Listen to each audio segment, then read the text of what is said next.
Salut! Avem astăzi la reparat un iPhone 15 care am înțeles că a luat apă. Bun, i-am desfăcut spatele, pentru că la asta trebuie să desfacem și spatele și ecranul. Problema lui era că eu l-am testat. Bineînțeles că așa am eu norocul. Asta a fost lovit în spate, se vede pe shieldurile astea aici o lovitură. Nu prea prind eu telefoane care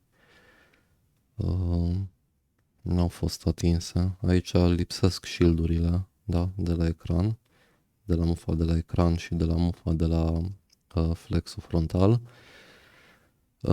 Bun, să sperăm că nu au fost probleme mari cu placa. Ce se întâmpla la ăsta? Să vedem dacă reușesc să-i conectez înapoi mufa de baterie. Îl porneam și pornea în recovery. Hai să-i punem un pic încărcarea, să vedem. Încărcarea a mers.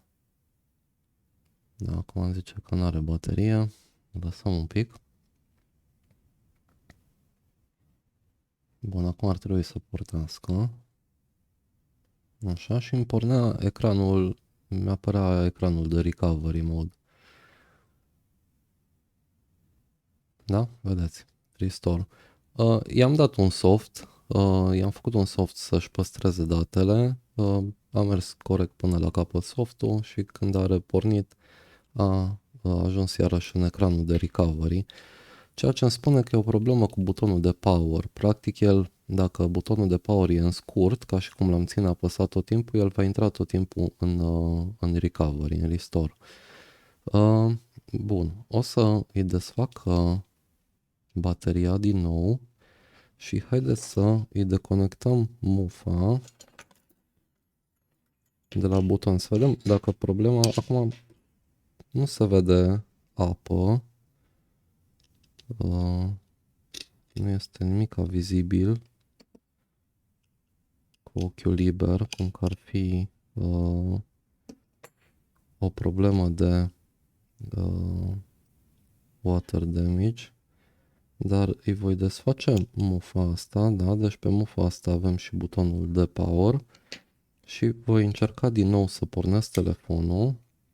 I-am conectat bateria, așa, uite că pornește singur, nu înțeleg de ce, bun, acum nu mai vrea. Super interesant, acum a intrat într-un boot loop.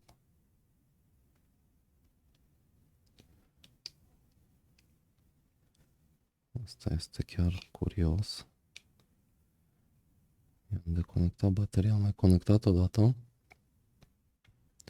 și pornește singur. Bun, înseamnă că totuși ceva nu e în regulă pe partea aia de buton. Îi deconectăm ecranul.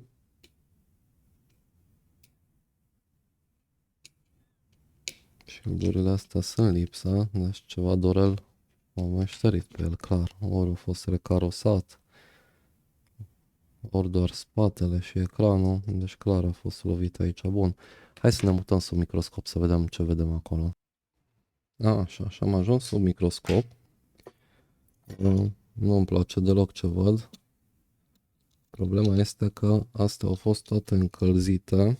Să-i desfac eu camerele frontale. Nu vedeți voi? Ori a fost pus pe ceva plită să se încingă. Asta este forțat. Aici cine a desfăcut shield-ul ăla, nu știu cum să-l desfacă. Da. Deci numai prostii din asta mi se întâmplă mie. De ce l-au încălzit așa? Nu. Efectiv nu înțeleg. Vedeți că s-au topit bureții ăștia. Acum nici nu se mai pot scoate ușor. Cred că va trebui să pun alcool. Ceea ce încerc să evit. Nu vreau să lud încă, fiindcă vreau să mai văd ceva.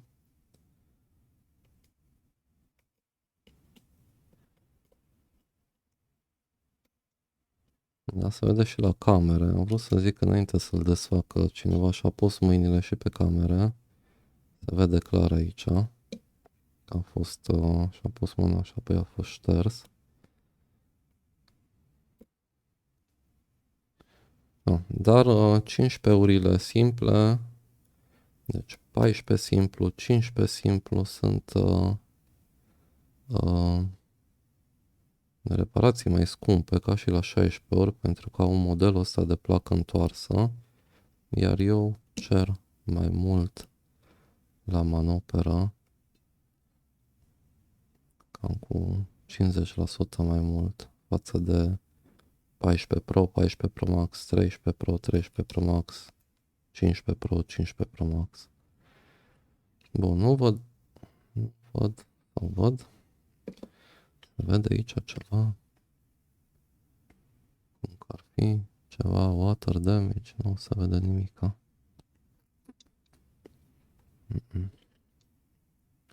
Nici pe mufă.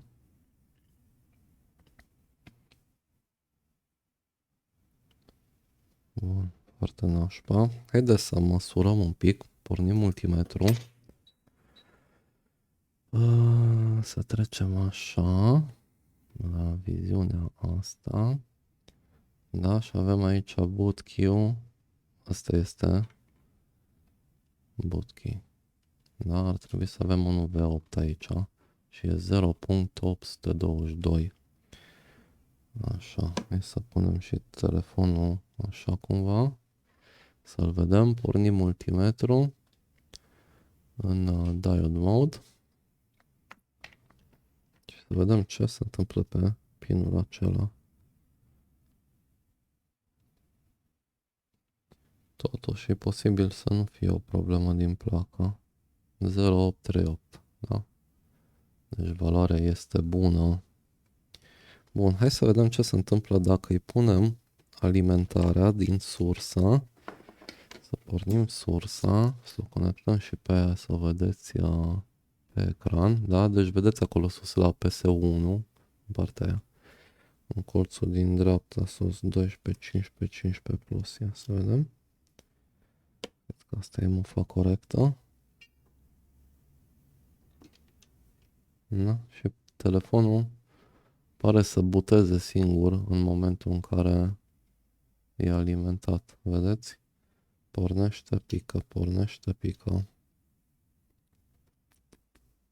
Aia nu e bine și am absolut totul deconectat. Deci nu mai este nicio mufă conectată. Înseamnă că problema este din placă ceva. Hai să vedem pe butonul de power. Ce tensiune avem. Să punem aparatul în voltage. Și să vedem ce avem aici. Pe butonul de power. 0,5. 0,5 volți. Aia nu e bine deloc. Ar trebui să avem undeva în jur de 1,6, 1,8. 0,5. Foarte interesant. Bun, hai să ne mai uităm un pic.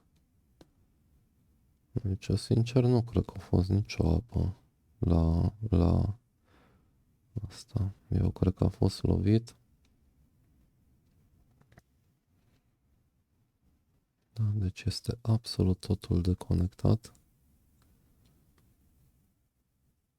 Și mie telefonul îmi pornește. Efectiv. Nu văd nicio zonă care să-mi indice că ar fi fost umed. Bun.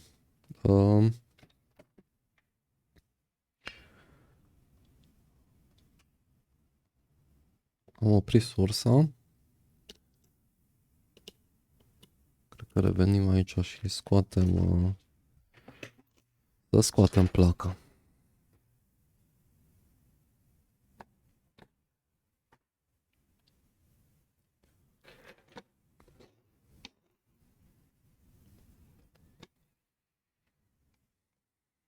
Dar mie de ce nu pot să-mi vină reparații simple? Telefoane care n-au mai fost zdrobite. Asta este. Cumpărați telefon de pe Flip. Cumpărați telefon din tot felul de locuri. Știți că așa se întâmplă. Toate sunt lucrate. Ele arată bine. Pe din afară. Bine, acum multe și merg bine și cei drept prețul e relativ ok. Nu putem să le băgăm de vină. Dar nu știți niciodată când luați unul recarosat. Aia înseamnă că a avut un șoc, el merge pe moment. Toate bune și după aia nu mai merge. Dacă le luați de la magazine care se ocupă cu telefoane din astea second hand, acolo primiți garanție și aia este. Luați un produs, îl aveți în garanție, se strică după, se poate strica și unul nou. Ați văzut că am avut și 16 ori la reparat.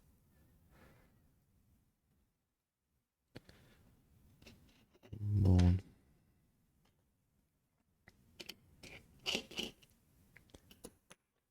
Mă enervează șurubelnițele astea că se demagnetizează.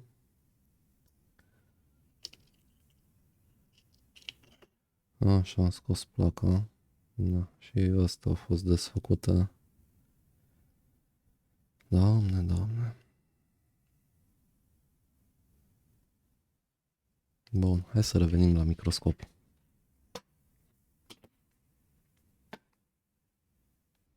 Așa, hai să vedem aici. Avem ceva. Nu, mă urme că a fost încălzit.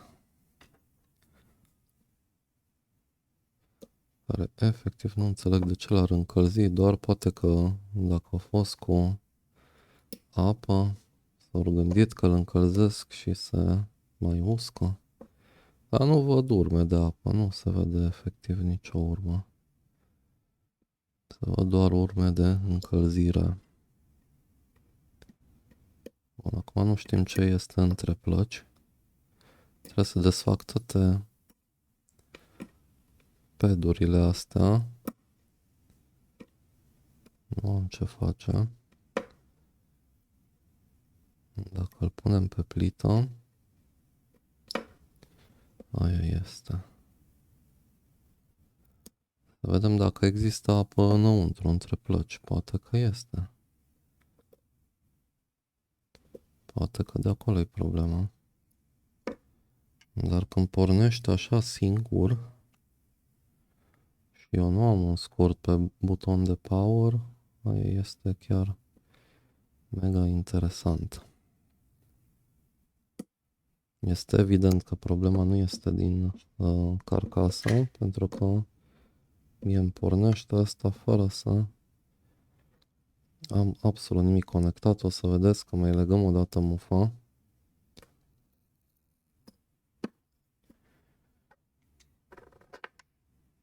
Bun. Hai să mai punem o dată mufa de alimentare. 15, unde ești? 12, 15, 15 plus. Bun, și pornesc sursa, o vedeți sus în stânga la PS1. Pornesc sursa și telefonul pornește instant. Dacă pornește instant, nu este ok. Și pentru că mi s-a zis că a fost cu apă, nu am ce să fac decât să-l desfac, să-i desfac plăcile. Altă soluție nu am. O să ne chinuim un pic, mai ales că pare cam strâmbă treaba. Dacă a fost lovit.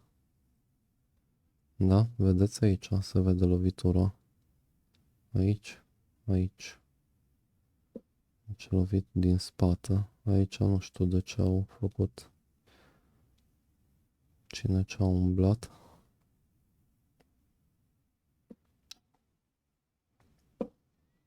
Tare mă tem că îl desfac și nu are nicio apă înăuntru. Și problema de fapt e de la lovitură și iară pică pe mine toate belelele. Da. Dar măcar față de 12 mini-ul ăla care cred că vi l-am arătat, măcar asta nu pornea. Deci, dacă nu merge în continuare, nu merge. Așa, am luat, opa, că n-am luat bine. Am luat placă de 14 și înțeleg placă de 15. De Dumnezeu. 13, 11, 12.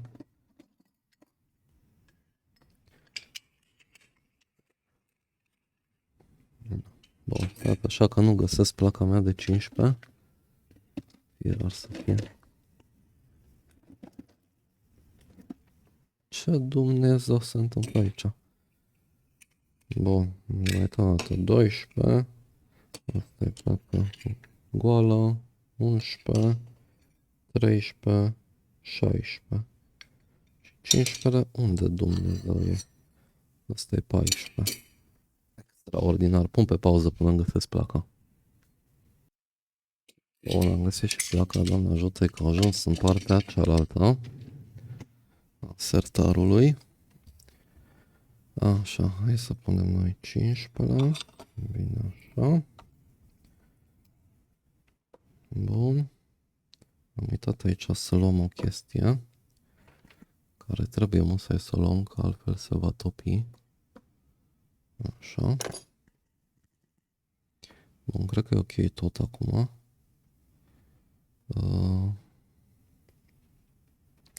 Și să vedem cum vine 15 asta pe plită. Asta cred că se ridică.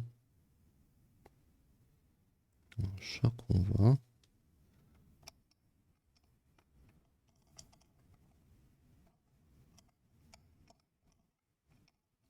Bun.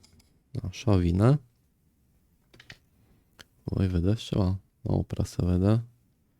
N-avem ce face. Bun, o să-i dau drumul la plită. Nu filmez că o să dureze câteva minute. O pun pe 230.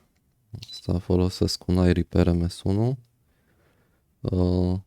El e cu 20 de grade în plus, deci pe 230 o să ajungă până la maxim 220 și o să-l mai ajut și cu aer cald. Dar revin când e desfăcută placa. Bun, plăcile au fost desfăcute. Ce-am scârțit microscopul.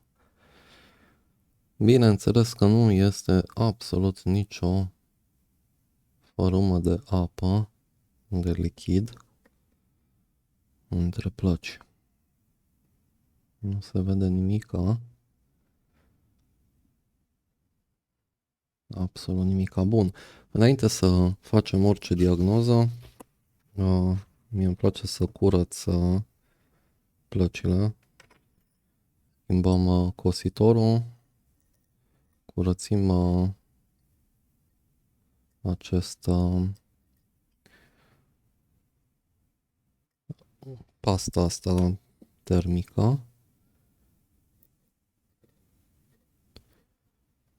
Dacă mă întrebați pe mine, eu zic că problema ar fi de undeva de la PMIC mai degrabă, pentru că pornește singur, ceea ce e ciudat. Ar mai putea porni singur și de la o problemă legată dinspre port, de la controllerul USB și chipul de încărcare, fiindcă și acolo știți că dacă îi băgăm un cablu de alimentare, el primește un prompt to boot, dar ce mă nedumerește pe mine este faptul că rămânea în recovery, iar aia nu se poate întâmpla de acolo, 1, și 2, este că ar fi trebuit să am pe butonul de power o tensiune de 1,6-1,8 volți, ceea ce nu aveam, aveam 0,5 ca și cum ar fi un scurt undeva. Bun, acum cred că voi da pe rapid toată înregistrarea, fiindcă o să dureze ceva până curăț toate traseele, toate pedurile. Îmi pregătesc aici ciocanul de lipit Și încep, nu mai vorbesc, o să dau pe rapid partea asta. Folosesc acâz, nu folosesc flux. Pentru că fluxul mă enervează. Îl folosesc numai la riboluri, la chipuri. Prefer sacâzul ăsta fiindcă se curăță mult mai ușor.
Bun. Acum că toate sunt curate și îngrijite, putem să și lucrăm un pic la ele. Mă enervează când sunt murdare, când nu sunt curate, când nu e ordine. Efectiv nu mă pot concentra, nu pot lucra ca lumea, îmi place să fie gata. Da, și ați văzut video precedent cu 12 miniul acela, care efectiv a fost făcută bătaie de joc cu el. Îmi pare foarte rău pentru proprietar. Și îmi pare rău că avem colegi de breaslă care lucrează într-un asemenea hal. Mă rog, de breaslă, nici măcar de breaslă, că eu o fac ca un hobby. Da. Uitați-vă voi, așa trebuie să arate o placă. Da? Ca în fabrică. Curată, fără nicio urmă de flux, fără nicio urmă de cositor. Acum că îți mai pică pe margine un pic de cositor la un interposer, nu e tragedie, dar să lași așa bile și e efectiv bătaie de joc. Bun. În primul rând, nu avem apă. Shield-ul ăsta, deci PMIC-ul ar trebui să fie aici, sub shield-ul acesta. Aș desface totuși de curiozitate. Asta e destul de hermetic. Șansa să ajungă apă înăuntru este extrem de slabă. Nu știu cum să fac să-l desfacă. Nu îl desfacă. Numai ne încurcăm. Îl lăsăm așa deocamdată. Bun. Foarte rău că nu am un eye socket, să punem plăcile împreună într-un eye socket. Aia este trist și ar fi ajutat foarte mult la modelele astea de 14, 15, 16 toate. Problema e că nu avem mufă de baterie pe placa asta, că asta e placa de jos pe care e procesorul, PMIC-ul, cam toată logica și restul, placa de sus, este doar partea radio și Wi-Fi. Dar toate mufele mi sunt pe partea de sus. Nu. Hai să încercăm să-i emulăm bateria. Să punem... Așa, să vedem tot. Bun. Hai să ne ducem la mufa de baterie, că aia ne interesează în mod deosebit. Asta este plusul și ajunge pe placa de jos.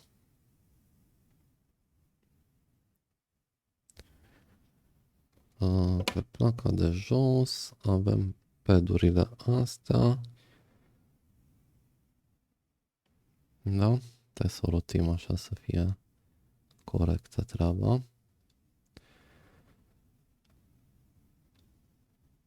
Unde suntem? Că m-am pierdut aici. Și avem astea 4, sunt PPVCC bat, da? Hai să-i dăm o alimentare acolo cu cei 4 volți. Eu pornesc sursa.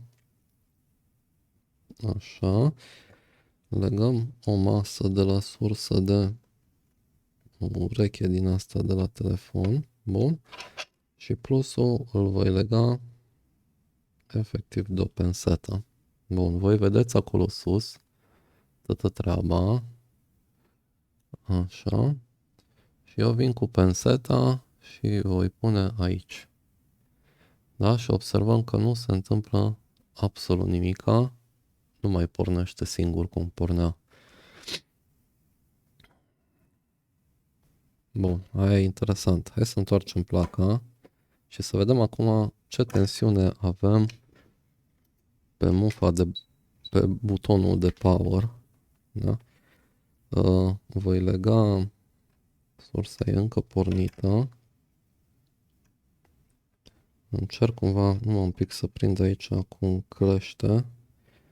Cu un crocodil din asta vreau să prind și placa și borna de la aparat.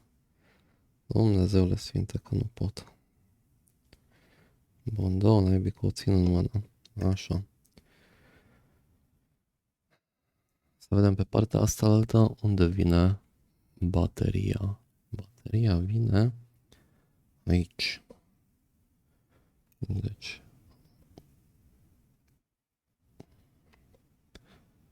Deci aici undeva. Asta toate mi-s de V-bat. Da? Nu se întâmplă nimic când ating. E ok. Bun. Foarte greu. Cu 7 mâini. Mai încerc o dată să prind proba cu crocodilul și masa. Bun. Așa ceva. Am din feri. Că n-am 7 mâini. Bun, punem multimetru în voltage. Aici am înțeles unde este. Hai să ne uităm butonul de power. Single board startup. Ce proști și chinezii ăștia. Au niște traduceri de te doare mintea. Bun, am conectat pe ala de baterie. Bineînțeles că mi s-a desfăcut mizeria asta de probă. Așa. Hai să vedem ce tensiune avem pe... Așa, să trag un pic să vedeți și voi. Pe care căcată e? 1, 2, 3 pe asta. 1,76, nu, vedeți? Acum e bun. 1,76 este ok. Da, iar e o chestie care nu-mi place, pentru că totul pare ok acum. Telefonul pare ok, scurt nu avem acolo, hai să și măsurăm să vedem în diode mode. Diode mode, ce nu avem citiri pe asta, ne fut o treabă. Hai să deschid JC-ul, pun un pic pe pauză. Bun, mai am 31 de zile, niciodată nu mi-a plăcut mie softul ăsta de la JC Drawing, dar în materie de board view-uri este cel mai complet. Cam așa în el, dacă aș putea să-l fac mai mare. Bun, iPhone series. Ce facem noi? 15 simplu. Motherboard. Aha, apare și mizeria asta de aici din dreapta, care mă nervează. Bun, o rotim spre dreapta. Așa, și ne interesează aici pe partea cu procesorul. E o slim button side low. Căcat. Cam și în traducerile lor. Bun, un dos stres. Aici avem 0,790. Da? 0,779 e bun. Tensiunea am avut-o. E ok. Pe partea asta la alta, hai să ne uităm la partea asta la alta, care ar trebui să fie aici, ar trebui să fie OL. Sigur că da, pentru că merge doar la mufă, deci nu ajunge nicăieri altundeva. Măsurăm, ia să vedem care Dumnezeu pe al doilea rând, 1, 2, 3, 4, 1, 2, 3, 4, da? Și e scurt. De ce căcat e scurt? Am greșit ceva? 1, 2.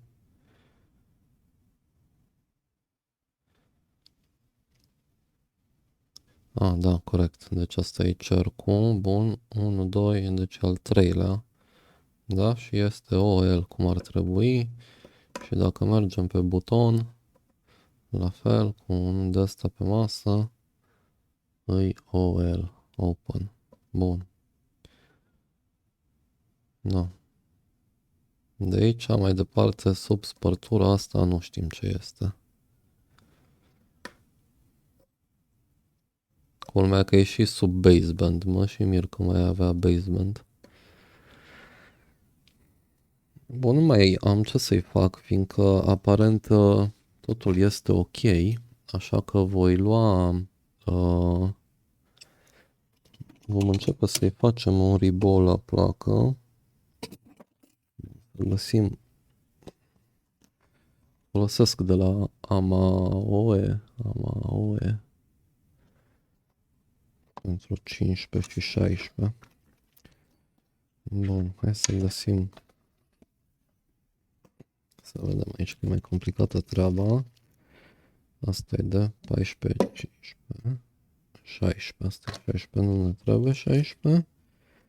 Și avem aici un iPhone 15, să vedem noi.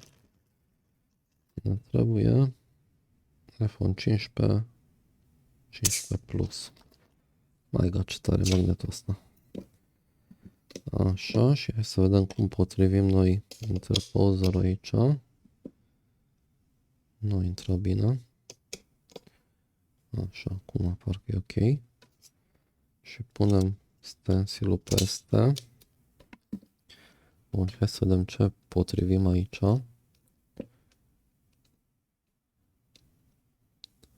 Nu arată prea bine. Nu-mi place deloc cum este.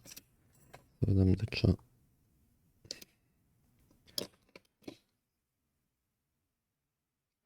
De ce nu mi se aliniază mie bine treaba? De ce? Că scule chinezești?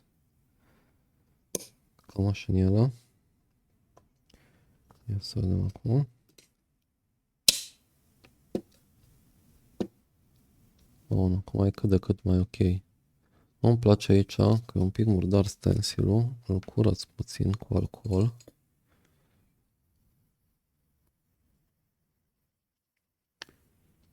Eu întotdeauna le spăl după ce le folosesc, dar da, aparent mai scapă câte o problemă.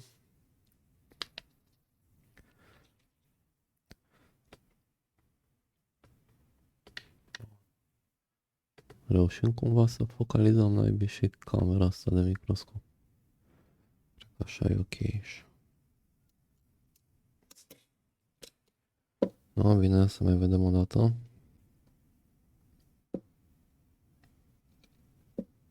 Bun, cât de cât e ok. Acolo nu e foarte drept, da, aia e. Hai să luăm niște pastă.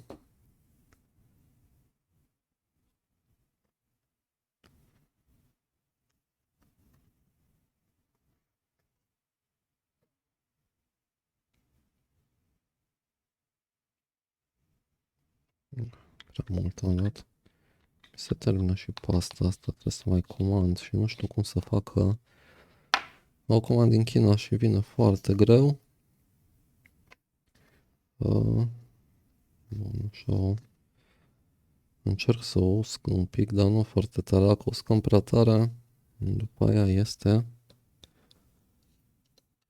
un pic prea moale. Da, și mi s-a mișcat și stencilul. Ia prostia asta de 15. Simplu. Extraordinar cum se mișcă.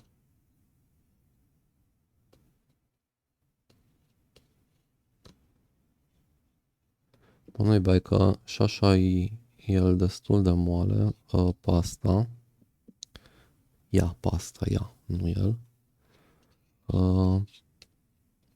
Așa că o să venim la sfârșit cu un pic de microfibră și mai dăm peste ea, nu mai bine se va apăsa.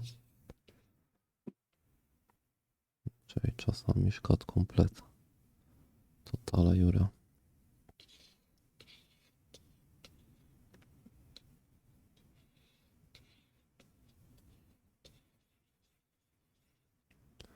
Ioi, am un feeling nu foarte pozitiv despre cum va ieși ribolul ăsta.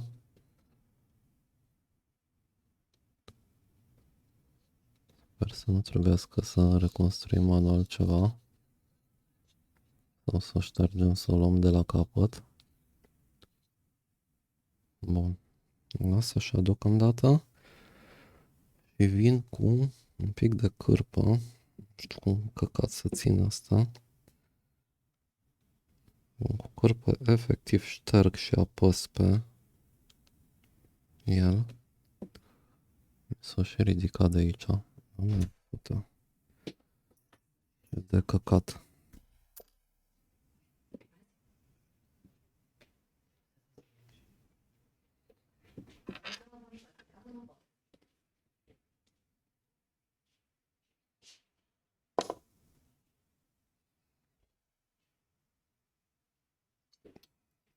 Bun, am ridicat stencilul, hai să vedem, aici e oribil. Aici e oribil. Excelent, mai facem o dată, nu-i problemă de război. Efectiv îl voi șterge cu bețigașul, n-are rost să mă enervez. Îl vom usca un pic mai bine, ia că m-a picat acolo, nu e bine.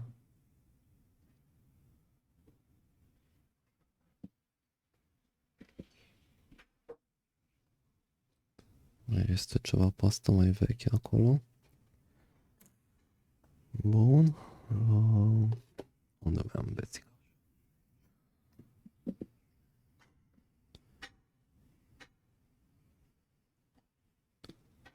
Așa.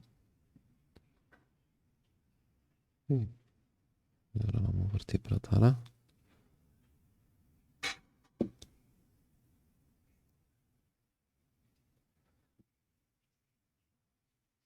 Așa.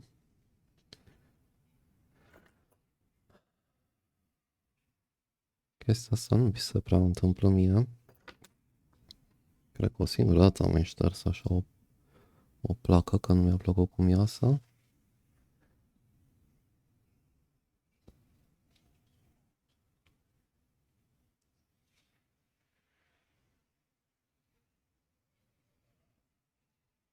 Bun. Și încă unul.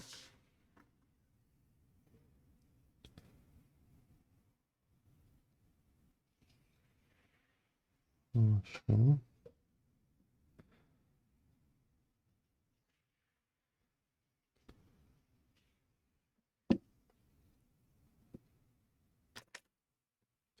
Mai avem aici un pic. Mai avem aici un pic mai mult. Jur că nu mai scot asta din placa din suport.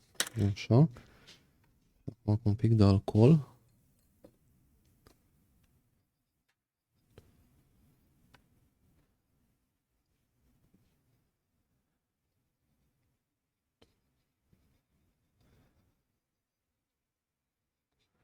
Bun.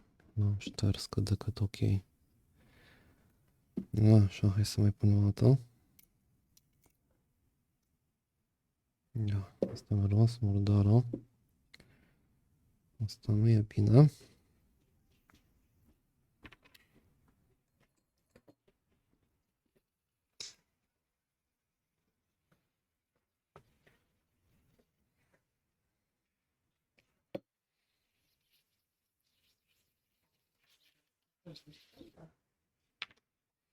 Bun.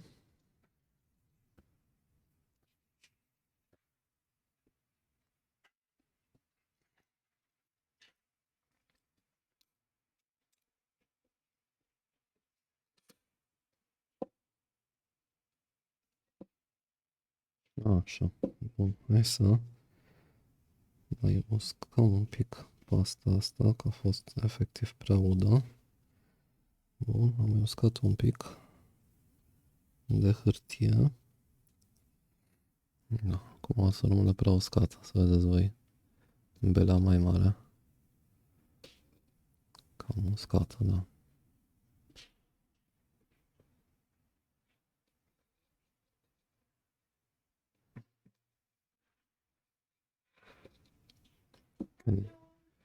Când e prea uscată, rămâne blocată pe stencil.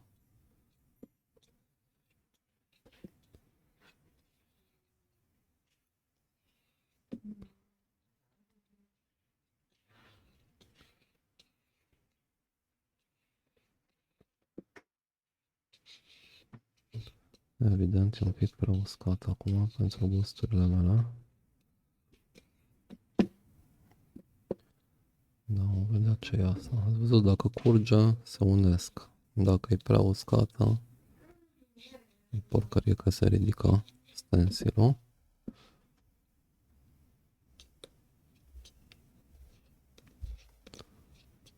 Ce efectiv nu înțeleg, nu calcă bine pe placă stencilul ăsta.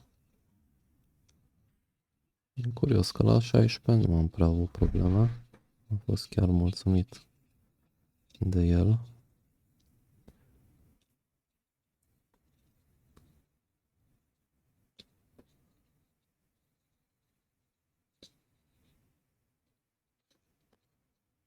Hai să mai încercăm o dată să ridicăm, să vedem ce se întâmplă.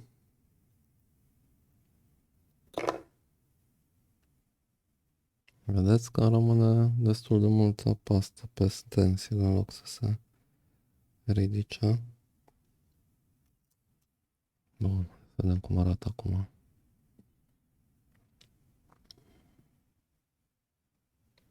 Oi, a ieșit Neckerman de data asta, vreau să zic că au pus să reglez focusul mega ca lumea.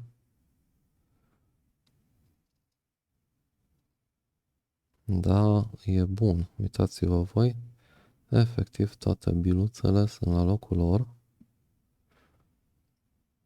Perfect, bun. Da, primul lucru, spălăm stencilul, pentru că sculele sunt cele mai importante dintre toate lucrușoarele. Am aici o cutie, nu e aia ce ați văzut adineauri că curățam plăcile, ci este alta care o folosesc special numai pentru stenciluri, pentru că din astea cade o grămadă de pastă, multe biluțe de cositor rămân. Da, și nu vreau să contaminez plăcile cu... Așa că am o cutie separată de stenciluri și o cutie separată pentru efectiv curățirea plăcilor. Și până și pensula care o folosesc este alta. Deci folosesc un fel de pensulă de asta pe mătuf. Așa.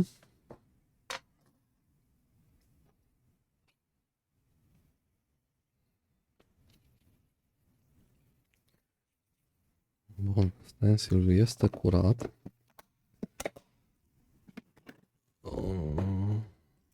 Înapoi în punguța lui.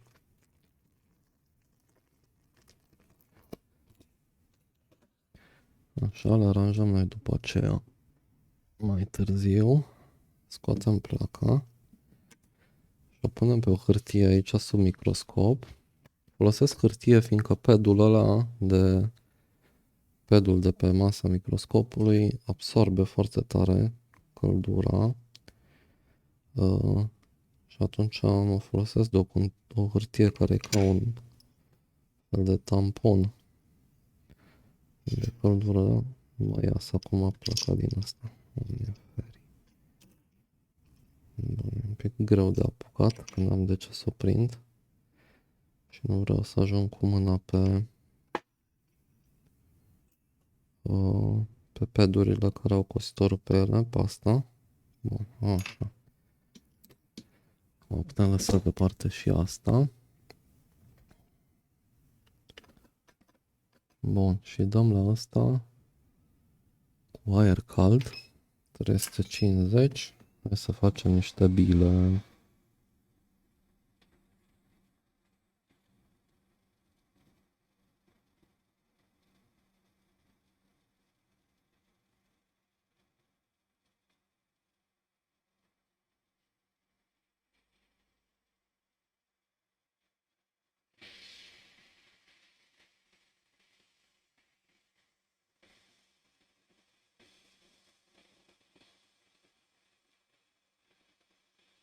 Aici, pe lângă procesor, merge mai greu. Inerția termică a plăcii este foarte mare.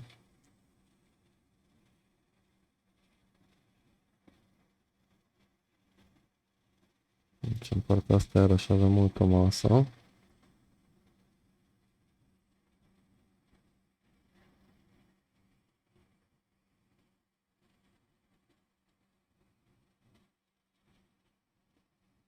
Așa e perfect. Bun. Și acum profităm cât este caldă placa și aplicăm niște flux.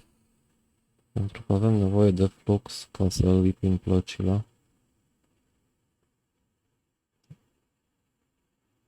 Mă tot uit pe unde au rămas, că au rămas unele biluțe de la mici. Dar sunt pe exterior, văd că.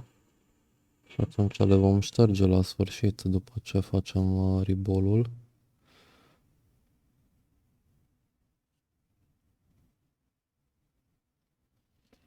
Bun, chestia e că toată operațiunea asta necesită răbdare.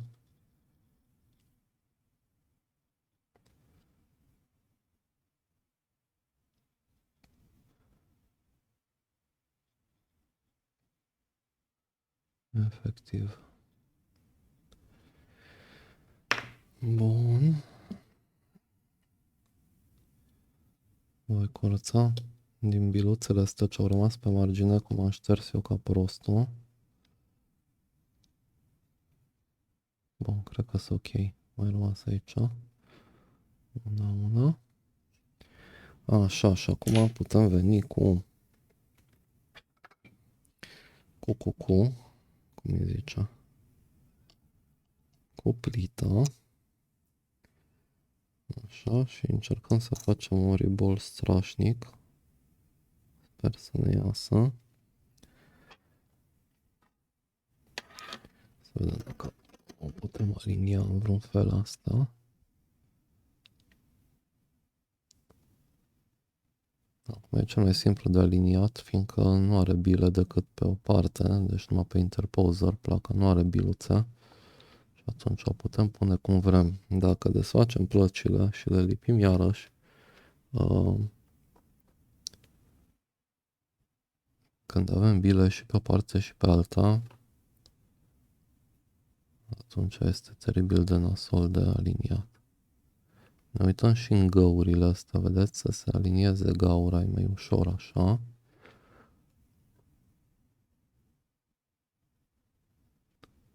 Cred că așa ceva ar fi ok. Bun. Nu-mi place că e un pic... Da, bine că mi s-a lipit de deget. De la început. A rămas acolo niște adezive, vedeți? Și efectiv mi s-a lipit de deget.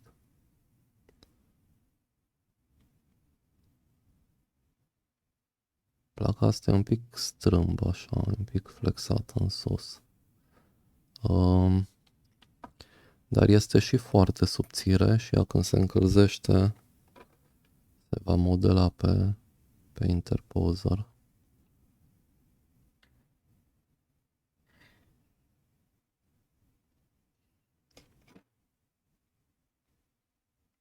Prefer să petrec un pic de timp aliniind cât mai bine, deși nu, v-am zis, nu e așa de important. Acum când e numai pe o placă cositorul, fiindcă merge mai ușor. Se aliniază, ea se trage. Bun, pun pe 200 și dau drumul și acum așteptăm, pun pe pauză până e gata. Bun, am terminat placa de lipit. Pare ok-ish. Hai să o mai ștergem un picuț.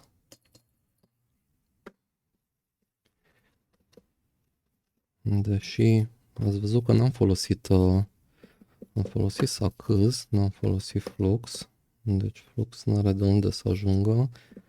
Acum i-a rămas puțin murdară din cauza că a fost topite flexurile acelea. Bun, hai să încercăm să-i conectăm sursa și să vedem ce se întâmplă.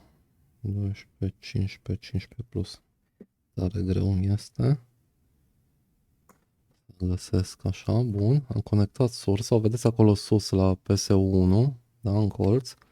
Pornim sursa și iată că telefonul nu mai pornește singur, ai un lucru bun. Și îl pornim aici cu penseta, da, pe pinul 1. Bun, și pare că pornește ok. Îl opresc și hai să-i conectăm un pic display-ul. Numai stați așa să-mi dau eu seama cum vine asta. Vine așa cumva. Eu sper să nu-i pun invers mufele, să fac vreo prostie. Da, că asta este invers. Așa, vedem ceva aici pe microscop. Mai nimica. Să demoră pot așa din zbor să îi dau un prompt bot. Pot.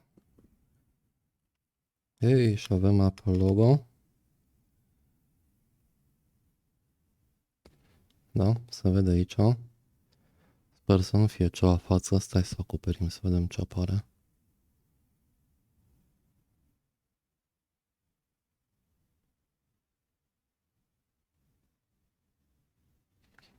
Până pornește, hai să mutăm camera aici să vedeți mai mare.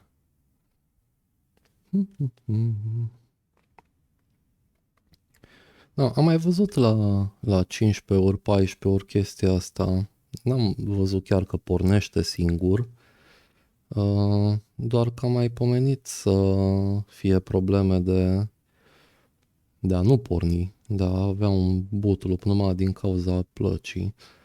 Acum, sincer, să vă zic pe aia dreaptă, eu cred că telefonul ăsta se va întoarce la un moment dat în garanție. Sincer, eu cred că de la trozneala aia care au avut ceva chip desfăcut, care probabil acum că l-am încălzit, cum am desfăcut plăcile și l-am pus la loc, s-a reașezat.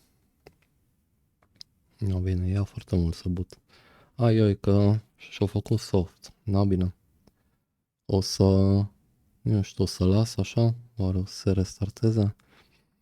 Fiindcă i-a fost făcut softul, înainte să ne apucăm de lucrare, el, știți că după ce faci softul, practic apare ecranul ăsta cu bara respectivă și își face niște setări până pornește prima dată. Na, chestia nu mai apuca să-și facă, fiindcă când pornea direct în recovery. Nu, și așa s-a încălzit placa că mă arde la deget acum. Așa sunt ele, se încălzesc destul de tare. Sper să nu-și dea restart. Nu știu exact în ecranul ăsta dacă el se uită după senzor, fiindcă evident nu are nici senzorul de presiune care e în charging port, nu are nici senzorul de pe spate din wireless charger coil și posibil la 3 minute să-și dea un restart. No, bine că a pornit. Deci cineva i-a făcut soft de lot răznit de tot. Da? E ok. No, important este că merge. Ați văzut că aveam e-mail.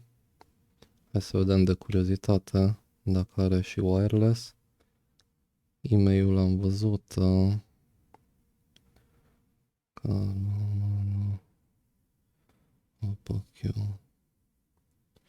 Unde Dumnezeu e România? România. Acum aș da restart după alea 3 minute. Bun. Nu e nicio problemă. Îl băgăm înapoi în carcasă și revin de acolo cu noutăți. Da, eu cred că nu vor fi probleme și cred că va merge. Pun pe pauză și revin când e pus în carcasă.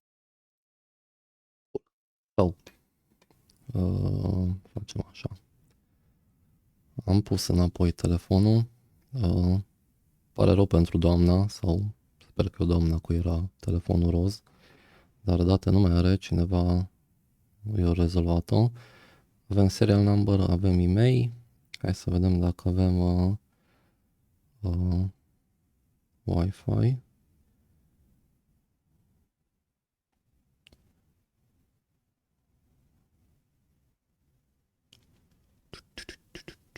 Procentul ni-l arată la baterie, ceea ce e ok.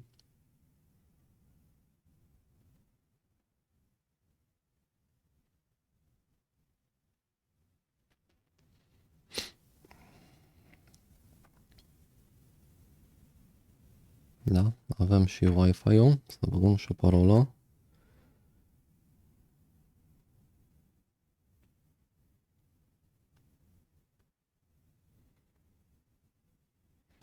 Bun, și acum cel mai probabil o să-mi zică că o să-mi ceară un cont de cloud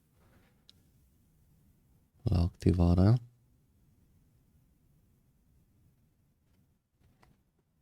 Mi s-a terminat bateria la camera aia.